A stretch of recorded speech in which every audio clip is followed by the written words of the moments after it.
Hello मेरे प्यारे बच्चों, कल हमने इंक्रीजिंग एंड डिक्रीजिंग फंक्शन का कॉन्सेप्ट के साथ साथ क्वेश्चन नंबर 1 to 6 कंप्लीट कर चुके हैं। उम्मीद है जिन भी बच्चों ने इस वीडियोज़ को देखा होगा उनको समझ में आया होगा। उम्मीद कर रहे हैं अगर देखे हैं तब। ठीक है, चलिए क्वेश्चन नंबर 7 क्वेश्चन आपके सामने है।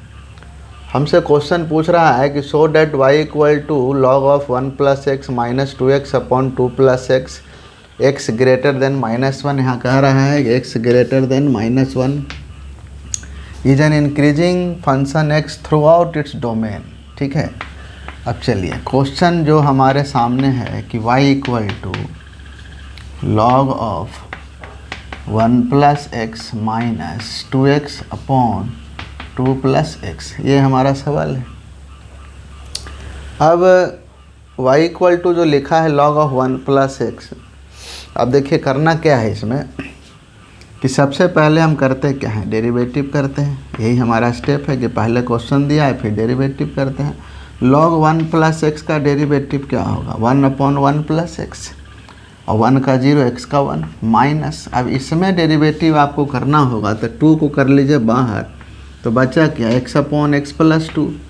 तो इसमें लगाइए, मान लीजिए क्वोशिएंट रूल लगाए तो नीचे का स्क्वायर कर दिए, डिनोमिनेटर ऐसे ही रह गया, x का x के रिस्पेक्ट में 1 हो गया माइनस, अब x का ऐसे ही रह गया, और इसका 2 का 0 x का 1 हो गया। ये आया हमारा न्यूमरेटर पार्ट। dy dx क्या हो जाएगा, 1 upon 1 plus x minus 2 x plus 2 minus x upon x plus 2 का होल स्क्वायर हो गया। This is an x cancel out, तो बचेगा क्या, 1 plus x minus 4 upon x plus 2 का होल स्क्वायर। ये आया हमारा dy dx। ठीक है, अब इसके बाद अगला स्टेप हमारा क्या होता है भाई कि dy dx को क्या पुट कर देते हैं, 0। dy dx को 0 पुट किए, इसका मतलब ये हो गया कि 1 upon 1 plus x minus 4 upon x plus 2 का होल स्क्वायर इक्वल टू 0 हो गया। अब इसमें ले लिए एलसीएम। ठीक है, इससे ये कैंसिल हो गया, बचेगा x प्लस 2 का whole square minus 4 times 1 plus x. ठीक है, क्लियर है। ऐसा करते हैं, अभी 0 पुट नहीं करते हैं, इसको हम ऐसे क्योंकि x यहाँ पर ना है, आप ध्यान दीजिए यहाँ पर, इसको अभी रहने देते हैं, हम इसको dy dx ही लिखते हैं क्योंकि यहाँ पर ना डोमेन एक तरह से हमको दे चुका है। x ग्रेटर देन -1 पर चूँकि हमको इसको चेक करना है तो उस पर चेक करेंगे क्योंकि ये तो पहले से डिफाइंड है x लेना क्या है हम लोगों को। तो 0 पुट करते हैं जब हमको x निकालना पड़े, लेकिन यहाँ तो ऑलरेडी दिखा हुआ है x ग्रेटर देन -1, तो इसी को आप सोल्व करिए। देखिए ये हो गया एलसीएम। अब उसको ज़रा सोल्व करिए, x square plus 4x minus 4x plus 4 cancel हो गया, क्या आ गया, x square upon 1 plus x plus 2 whole square. यही आया ना रिजल्ट। अब ज़रा देखिएगा, इसको ध्यान से देखेंगे कि देखिए इसको ज़रा, ये x का स्क्वायर है ऑलवेज पॉजिटिव, यहाँ पर भी स्क्वायर है तो ये पार्ट भी पॉजिटिव, तो डिसाइडिंग फैक्टर तो यही हुआ ना 1 प्लस एक्स। अब अब कि अगर यहाँ पर x की वैल्यू -1 से हम बड़ा रखें, इसको 0 पुट करिएगा तो -1 आएगा। अब -1 से बड़ी कोई भी वैल्यू यहाँ रखेंगे तो ये जो है x ग्रेटर देन -1 पर ये ऑलवेज पॉजिटिव देगा। तो ये भी पॉजिटिव, ये भी पॉजिटिव, ये तो पॉजिटिव है ही, ये भी पॉजिटिव आया अंडर दिस डोमेन। इसका मतलब हम कह सकते हैं कि ओवरऑल जो dy dx आया वो आया ग्रेटर देन 0, मतलब पॉजिटिव आया। इसका मतलब हम कह सकते हैं कि ये फंक्शन क्या है, इंक्रीजिंग है x पर थ्रू आउट इट्स डोमेन, जो इसका डोमेन पहले से डिफाइन किया जा चुका है। ठीक है, उम्मीद है आप लोगों को समझ में आया होगा। चलिए अब चलते हैं नेक्स्ट क्वेश्चन की तरफ। Question number 8। चलिए इस क्वेश्चन को देखेंगे। क्वेश्चन नंबर 8 क्या कह रहा है, देखिए कह रहा है y equal to x into x minus 2 का पूरे का होल स्क्वायर है।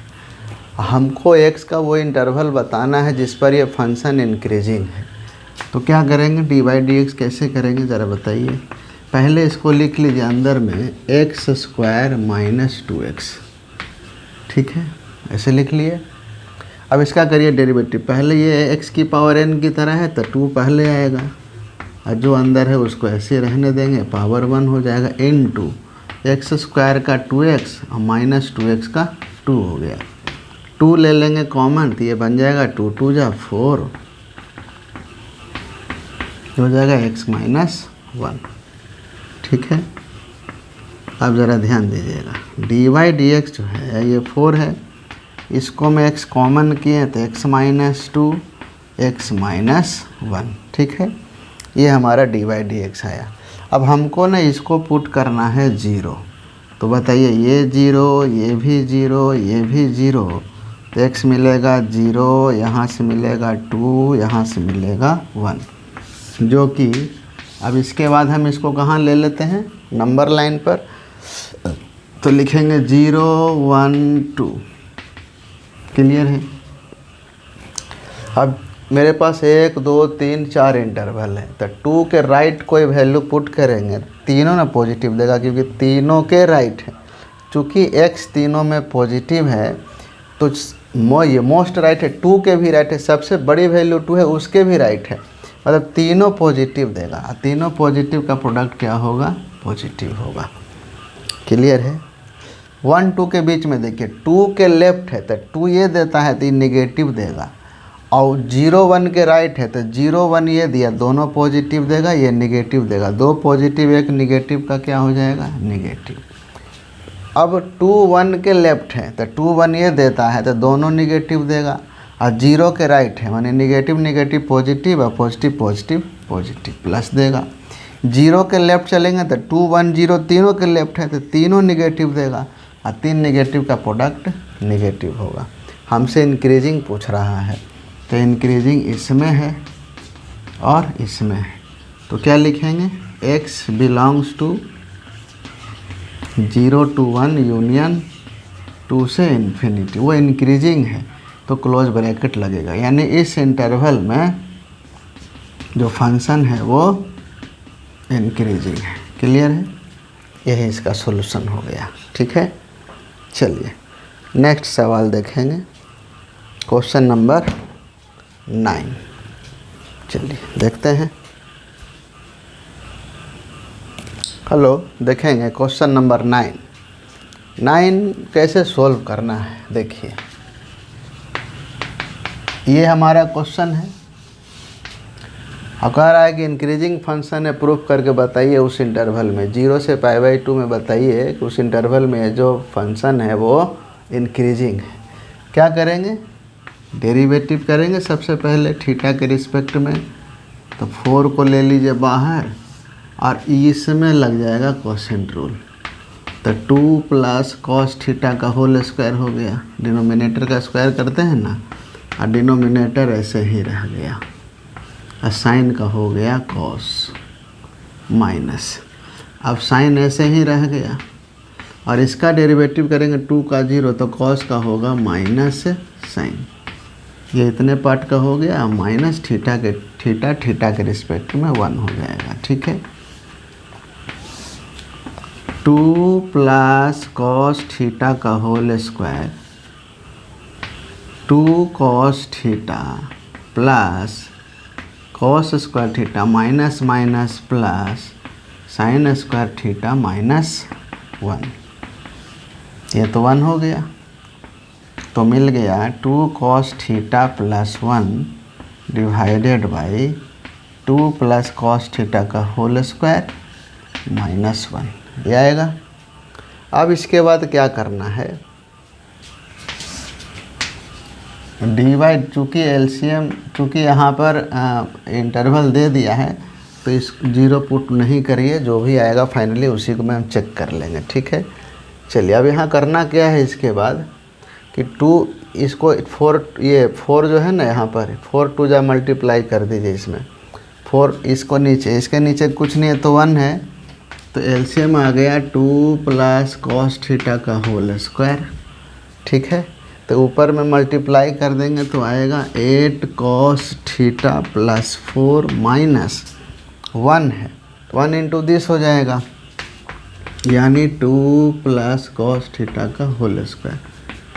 8 cos theta plus 4 minus 4 plus cos square theta plus 4 cos theta divided by 2 plus cos theta का whole square. 8 cos theta plus 4 minus 4 minus cos square theta minus 4 cos theta, यही होगा ना। Clear है। अब देखिए ज़रा इसमें ये कैंसिल हो गया 8 और माइनस 4 चला गया तो बन गया 4 cos theta minus cos square theta divided by 2 plus cos theta का होल स्क्वायर इक्वल टू, अब ज़रा बताइए इसमें से कॉस थीटा ले लिए कॉमन तो बचा क्या 4 minus cos theta divided by 2 plus cos theta का होल स्क्वायर। चलिए अब इसी में चेक करते हैं उस इंटरवल को। एक बात हमेशा ध्यान देना है, देखना है ज़रा, चूँकि ये होल स्क्वायर है तो ये जो पार्ट ही ऑलवेज पॉजिटिव होगा, होल स्क्वायर है ना तो ये ऑलवेज पॉजिटिव। अब बताइए यहाँ 4 माइनस कॉस थीटा, इसका मतलब क्या होता है कि कॉस की जो वैल्यू है वो मैक्सिमम वैल्यू 1 होगा तो 4 में से मैक्सिमम 1 भी पुट करेंगे तो कॉस का ये पार्ट भी ऑलवेज पॉजिटिव होगा क्योंकि 4 में से कॉस माइनस कर रहे हैं, कॉस की मैक्सिमम भी माइनस करेंगे तब भी ये पॉजिटिव देगा। कॉस की मैक्सिमम वैल्यू 1 होता है। अब आइए इस पर कॉस थीटा पर, यही डिसाइडिंग फैक्टर है यहाँ पर। अब चूँकि थीटा फर्स्ट क्वाड्रेंट में है तो इस इंटरवल में जो कॉस थीटा होगा वो ऑलवेज पॉजिटिव होगा और इक्वल टू 0 भी होगा क्योंकि π/2 पर 0 देगा। यानी अगर इस इंटरवल में इसको हम चेक करें तो इसमें कॉस कुछ भी लिख देता है, ये पॉजिटिव आता है, ये पॉजिटिव आता है, कोई डाउट इसमें नहीं है, वो लिखे चाहे नहीं लिखे। डिसाइडिंग फैक्टर सिर्फ और सिर्फ यही वाला पार्ट है। कॉस थीटा फर्स्ट क्वाड्रेंट में पॉजिटिव होता है, इसलिए यहाँ पर जो dy थीटा मिला डेट इज़ ग्रेटर देन 0 होगा। मतलब इस इंटरवल में फंक्शन क्या है, इंक्रीजिंग होगा, इसमें कोई डाउट नहीं है क्योंकि फर्स्ट क्वाड्रेंट में कॉस पॉजिटिव होता है, इसलिए dy थीटा भी पॉजिटिव होगा और जब dy थीटा पॉजिटिव होगा तो फंक्शन हमारा इंक्रीजिंग होगा। ठीक है, चलिए नेक्स्ट सवाल की ओर चलते हैं। देखिए ज़रा इस सवाल को देखिए, बहुत आसान सा सवाल है, इसमें कुछ है ही नहीं। कह रहा है लॉगरिथमिक फंक्शन जो है वो स्ट्रिक्टली इंक्रीजिंग है 0 to इन्फिनिटी। तो देखिए लॉगरिथमिक फंक्शन जो होता है हम लिए y = log x। ठीक है, ये लॉगरिथमिक फंक्शन, अगर आप इसका डेरिवेटिव करेंगे तो आएगा 1/x बेस e। अब आप बताइए x पहले से कह रहा है 0 to इन्फिनिटी, इसका मतलब क्या होगा कि ये जो x है अगर 0 to इन्फिनिटी है मतलब ये x ऑलवेज पॉजिटिव है, मतलब 1 पॉजिटिव नंबर ओवरऑल क्या देगा, पॉजिटिव ही देगा। इसका मतलब जब dy/dx पॉजिटिव है तो स्ट्रिक्टली इंक्रीजिंग होगा। ठीक है, अगर आप इसका ग्राफ बनाते हैं लॉगरिथमिक फंक्शन का, अब हम ग्राफ कैसे बनाया जाता है बताइए। लॉगरिथमिक फंक्शन का जो ग्राफ होता है वो इस तरीके से बनता है, देखिए ऐसे, ये this is the graph of logarithmic function 1, 0 y = log x base e। ठीक है, अब आप देखिए कि जैसे जैसे आप x की वैल्यू को बढ़ाते हैं आगे, देखिए ये जैसे जैसे x की वैल्यू को हम बढ़ाएंगे तो y की वैल्यू भी हमारा क्या हो रहा है, बढ़ रहा है। देखिए थोड़ा सा भी वैल्यू अगर आगे बढ़ेगा तो y की वैल्यू क्या हो रहा है, इंक्रीज़ कर रहा है कि नहीं कर रहा है। इधर भी देखिए यहाँ इंक्रीज़ कर रहा है, इस तरीके से आप देख सकते हैं, है कि नहीं। ऊपर की तरफ वैल्यू धीरे धीरे ऐसे बढ़ते जा रहा है। आप जैसे आगे बढ़ रहे हैं, जैसे थोड़ा सा आगे बढ़े ये भी थोड़ा ऊपर आगे बढ़ गया, यानी ये स्ट्रिक्टली इंक्रीजिंग है। किस पर, 0 to इन्फाइनाइट पर। 0 यहाँ है, इन्फाइनाइट आपको इधर मिल जाएगा। क्लियर है, एनी प्रॉब्लम। तो इस इंटरवल में फंक्शन ऑलवेज क्या है, इंक्रीजिंग है। क्लियर है, यही पूछ रहा था हमसे, यही इसका आंसर हो जाएगा। चलिए ठीक है, आज के लिए इतना ही, फिर नेक्स्ट वीडियो बनाएंगे तो आगे इसको प्रोसीड करेंगे। चलिए ठीक है, थैंक यू वेरी मच।